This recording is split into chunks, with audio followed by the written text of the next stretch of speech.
안녕하십니까, 전청입니다.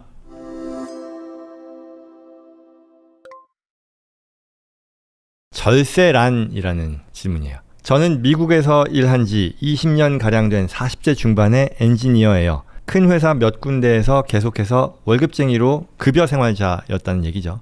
그리고 소득이 뭐 그렇게 나쁘지 않고 또 배우자도 일을 하기 때문에 맞벌이를 하신다는 거죠. 그동안 먹고 사는데 문제는 없었습니다. 하지만 이제 아이도 곧 대학교에 가고 저도 곧 50대가 되는데 모아놓은 자산이 수입은 좋은데 뭐 다 지출하는데 쓰고 뭐 이래서 모인 자산이 별로 없다라는 그런 말씀인 것 같은데요. 그동안 뭐 했나 싶기도 합니다. 주변에서 투자도 그렇지만 우선 절세를 하는 게 중요하다고 하는데 막연하기만 하고 어떻게 하라는 건지 모르겠어요. 특히 저나 제 와이프 같이 월급만 받는 사람들이 뭘 할 수 있을까요? 라는 그런 질문이네요.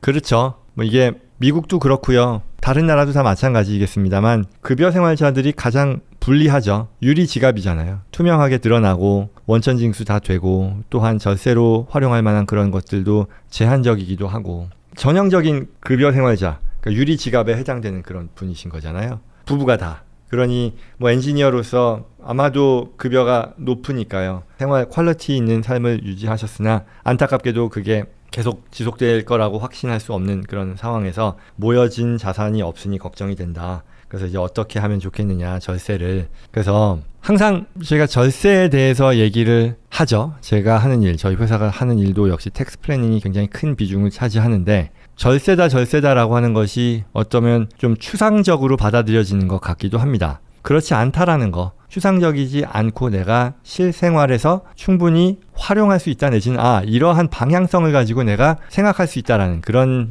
얘기를 좀 하고 싶었어요. 그러면 결국 절세는 세금을 줄이는 거잖아요. 합법적으로. 세금을 줄인다라고 했을 때 무슨 세금이 있냐부터 시작해야 되는 거겠죠. 우리가 한 사회의 경제 활동을 통해서 그 과정에서 발생하는 세금이라는 것이 크게 봐서 세 종류일 거라고 생각합니다. 첫 번째는 내가 돈을 벌면서 벌어들인 돈에 대해서, 소득에 대해서 정부가 부과하는 세금, 바로 소득세가 되겠죠.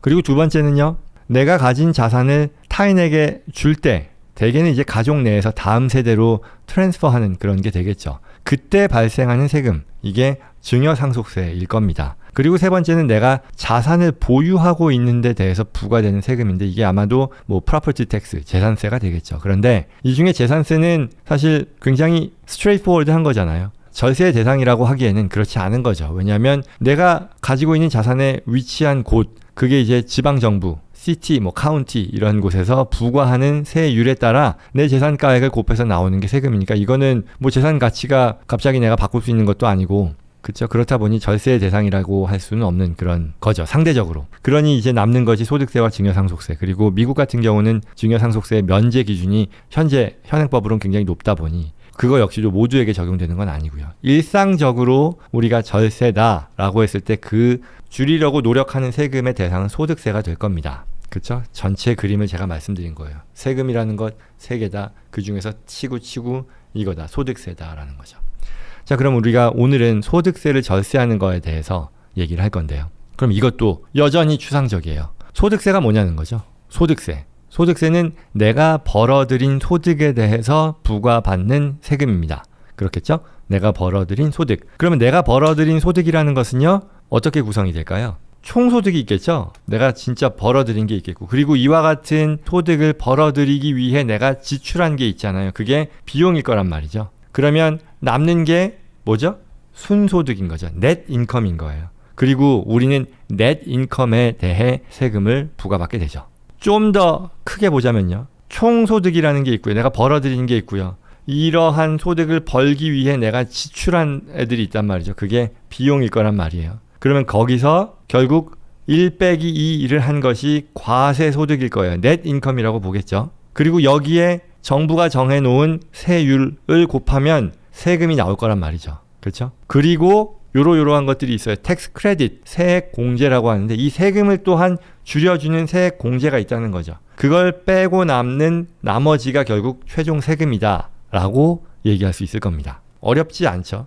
벌어들인 돈, 쓴 돈, 넷인컴 곱하기 세율, 그리고 뭐 텍스 크레딧이라는 거죠. 그러면 결국은 우리가 요 최종 세금을 줄인다는 것은요, 세율이 정해져 있잖아요.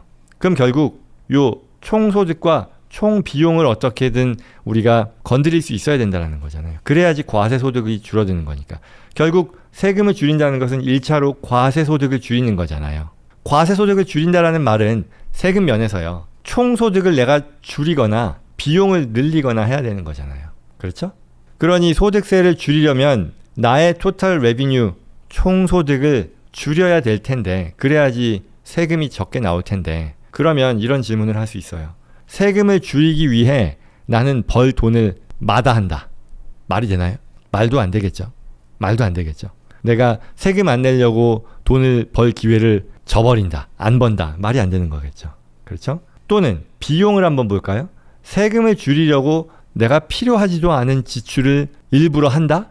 그래서 비용을 늘려서 세금을 줄이려고? 그것도 말도 안 되겠죠. 세금은 그래봐야 곱해서 세율 곱한 나머지 금액인데 내가 지출을 하면 더 큰 금액을 내가 쓸데없는 데 쓰고서는 그리고선 나 세금 그만큼 세이브했네라고 잘했다. 이렇게 하는 것은 어불성설이다. 그렇죠? 말이 안 되죠. 결국 그 말은 뭐냐면 좀 유식하게 얘기하자면 비과세 소득을 늘리고요. 소득 중에 과세되지 않는 성격의 소득의 비중을 늘린다라고 하는 거죠. 소득이야 늘으면 늘수록 좋은 건데 그 중에서도 과세되지 않는 성격의 소득의 비중을 늘리는 것이 소득세 절세에 있어서의 키다. 첫 번째 얘기할 수 있겠죠.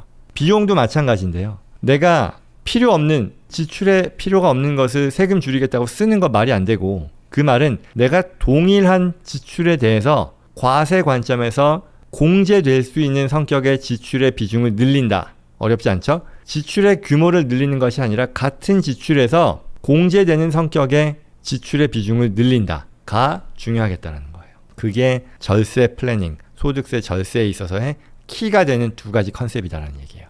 그러면 첫 번째를 보자고요. 총소득을 줄이는 노력은 뭐냐면요. 내가 벌 돈을 안 번다라는 얘기가 아니라 그 구성을 비과세 소득의 구성으로 늘린다라는 것이었고 지출도 앞서 말씀드린 것처럼 공제되는 비용을 늘리려는 노력이라고 했어요. 지출 자체를 늘리는 게 아니고요. 그러면 첫 번째로요. 소득을 줄인다라는 것에 대해서 얘기를 해보면요. 첫 번째는요. 액티브 인컴 대신 패시브 인컴을 늘리려는 노력을 한다라는 것이고요. 두 번째는 비과세 소득을 늘리려는 노력일 거예요. 첫 번째 액티브 인컴 대신 패시브 인컴을 늘리려는 노력이라는 것은 뭐냐? 우리가요. 앞서 질문하신 그 분과 마찬가지일 텐데요. 근로소득, 사업소득은요. 세율이 높습니다. 같은 소득에 대해서 세율이 더 높다라고 보시면 되고요. 대신에 투자소득, 이자 또는 뭐 배당 또는 뭐 이와 같은 것들이 세율이 낮거나 적용되는 세금의 종류가 더 적어요. 결과적으로 나는 내가 일해서 버는 그런 근로소득, 사업소득의 비중보다 내가 투자를 통해서 발생시키는 배당소득, 이자소득, 뭐 임대소득과 같은 이러한 패시브 인컴을 늘리는 것이 결국 과세면에 있어서의 혜택을 보는 것이다 라고 얘기할 수 있다는 거죠. 왜? 오디너리 인컴 텍스, 액티브 인컴에 적용되는 세율은 높고 그리고 소셜 시큐리티 텍스와 메디케어 텍스라고 하는 전체 소득에 대해서 15.3%가 추가로 부과되는 그런 성격의 소득인데 반해 패시브 인컴에 대해서는 캐피털 게인 텍스라고 해서 세율이 낮거나 지금 말씀드렸던 15.3%의 추가 소셜 시큐리티 텍스, 메디케어 텍스의 부과 대상이 아닌 성격의 소득이기 때문에 유리하다. 그와 같은 노력을 계속해야 된다는 것이고요. 비과세 소득을 늘리려는 노력도 마찬가지예요. 내가 같은 금액의 소득이라 해도 만약 세금을 내지 않아도 되는 그런 성격의 소득을 만들 수 있다 그러면 그건 당연히 내가 적극적으로 활용해야 되는 그런 부분이겠죠. 그래서 제가 말씀드렸었던 것이 별도의 영상으로 부동산과 라이프 인슈런스를 말씀드렸을 거예요. 부동산은 내가 레버리지 투자를 통해서 감가상각이라고 하는 것을 크게 일으킴으로써 실제로는 나는 임대소득과 같은 것을 계속 안정적으로 얻어내지만 그게 서류상의 손실, 감가상각을 활용해서 서류상의 비용을 크게 일으킴으로써 내 임대소득이라던가 기타 소득이 과세되지 않도록 만들 수 있는 굉장히 파워풀한 어떤 비이클이 된다라고 말씀드렸던 거고요. 그에 대한 내용이 168강, 171강, 185강 등이 해당이 됐었던 거죠. 그 다음에 라이프 인슈런스에 대한 것은요. 마찬가지예요.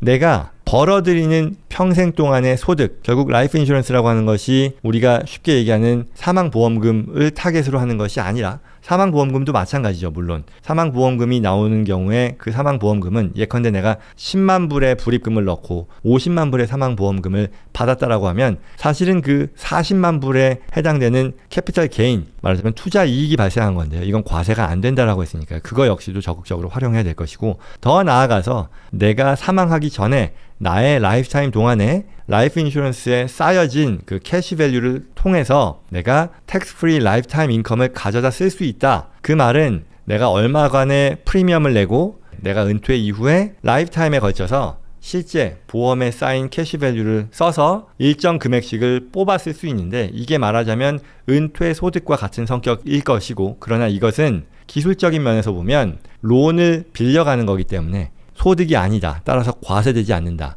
결국 나는 소득과 같이 활용하면서 비과세 소득의 혜택을 누리게 된다는 점에서 이 역시도 굉장히 적극적으로 활용하면 좋겠다라고 말씀을 드렸습니다. 그래서 그게 또한 뭐 기타 참고 영상에 해당됐었던 것이고요. 생명보험 어니티에 대한 얘기였었죠. 그래서 결국 소득면에 있어서의 절세의 노력이라는 것은 나의 소득의 구성을 액티브 인컴에서 패시브 인컴으로 옮긴다는 것, 그리고 또한 나의 소득의 구성을 비과세 소득으로 비중을 늘리는 노력을 해야 된다. 이것이 절세 플래닝에 있어서의 큰 그림이다라는 말씀드립니다. 그 다음에 이제 두 번째는요, 이 비용을 늘린다라는 것, 앞서 말씀드린 대로 추가 지출 없이 공제되는 대상을 늘리려는 노력이라는 거죠. 이거 대표적인 게 뭐가 있을까요? 우리 리타이어먼트 플랜 있잖아요. IRA 또는 401k 이런 것들이요, 내가 지출은 하는 게 아니잖아요. 추가의 지출이 아니죠. 어차피 내가 투자하는 거잖아요. 나의 은퇴를 위해 준비하고 은퇴 계좌에 내 자산의 일부를 옮겨서 거기서 투자하는 거죠. 밖으로 새는 게 아니죠. 그럼에도 비용 공제 받죠. 적극적으로 활용해야 되는 것이고요. 그 다음에 자녀 고용이라고 하는 것은 어떤 패밀리 비즈니스를 만들어서 어린 자녀들을 실제 역할을 부여해서 고용하고 그들에게 임금을 지급하게 되면 상당 수준의 급여, 어떤 공제를 통해서 패밀리, 하우스홀드의 인컴을 줄일 수 있다 하였어요. 예를 들어 10만 불의 하우스홀드 인컴, 가족 소득이 있는 상태에서 자녀들에게 일을 시키고 그들에게 급여를 지급하게 되면 결국은 가족 경제를 놓고 보면 똑같은 뭐 변동이 없죠. 어차피 애들 키울 때 교육비다 뭐다 발생하는 건데 그거를 급여의 형태로 지급함으로써 전체 가족의 이 과세 대상 소득을 상당 부분 줄일 수 있고, 그럼으로써 이 과세되는 금액도 줄일 수 있다라고 설명을 드렸었어요. 그 내용이 바로 자녀 고용으로 뭐 매년 이렇게 줄일 수 있다라고 하는 48강이었었고요. 그리고 IRA, 401k에 대한 내용도 있었던 거고요.